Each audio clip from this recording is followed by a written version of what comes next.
हमारे पास एक Pulsar 220 FI है जो कि स्टार्ट नहीं हो रही थी, और स्टार्ट क्यों नहीं हो रही है हम आपको प्रॉब्लम दिखाते हैं। ये देखिए, पहले चाबी लगाते हैं। देखिए मीटर में सिर्फ टाइमिंग सेट करने का ऑप्शन आ रहा है, जबकि हॉर्न भी काम कर रहा है, इंडिकेटर भी काम कर रहा है। देखिए, और गाड़ी स्टार्ट नहीं हो रही है। क्यों नहीं हो रही है हम आपको बताएंगे। पहले हम इसका टाइमिंग सेट करेंगे, उसके बाद ही गाड़ी स्टार्ट होगी। नहीं तो बटन जो दिख रही है आपको उसको दबाना पड़ेगा। ये देखिए टाइम सेट कर रहे हैं, इसको होल्ड करके रखना है, इसी से टाइमिंग सेट होगा।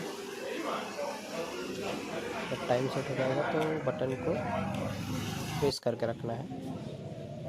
ये देखिए, प्रेस करके रखो, AM PM। ये देखिए हमारा मीटर चालू हो गया।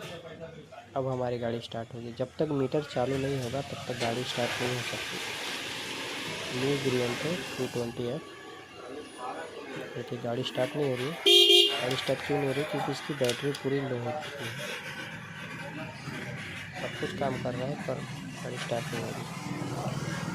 अब हम इसकी बैटरी निकालेंगे, चार्ज करेंगे, फिर हम आपको दिखाएंगे गाड़ी स्टार्ट क्यों नहीं हो रही है। तो चलिए हम बैटरी निकालते हैं पेचकस से। ये रहा पेचकस। पेचकस से खुल नहीं रहा है, हम टी का इस्तेमाल करेंगे। चाबी बंद रखना है आपको। चाबी अगर बंद नहीं रखेंगे तो फिर से टाइमिंग सेट करना पड़ेगा आपको। चाबी बंद करके कभी भी बैटरी निकालें। हम 10 से बैटरी निकालते हैं।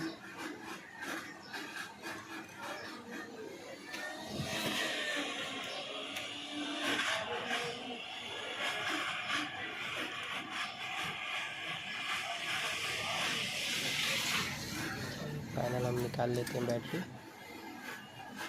और उसको हम चार्ज पे लगाएंगे। उसके बाद दिखाएंगे आपकी गाड़ी स्टार्ट हो रही है कि नहीं।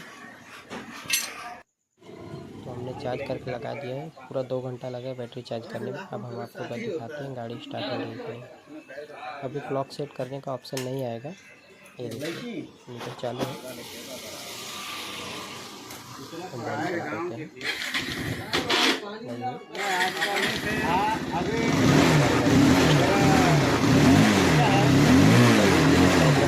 मीटर का क्लॉक जरूर सेट करें, उसके बाद ही आपकी गाड़ी चालू होगी, नहीं तो नहीं होगी। धन्यवाद।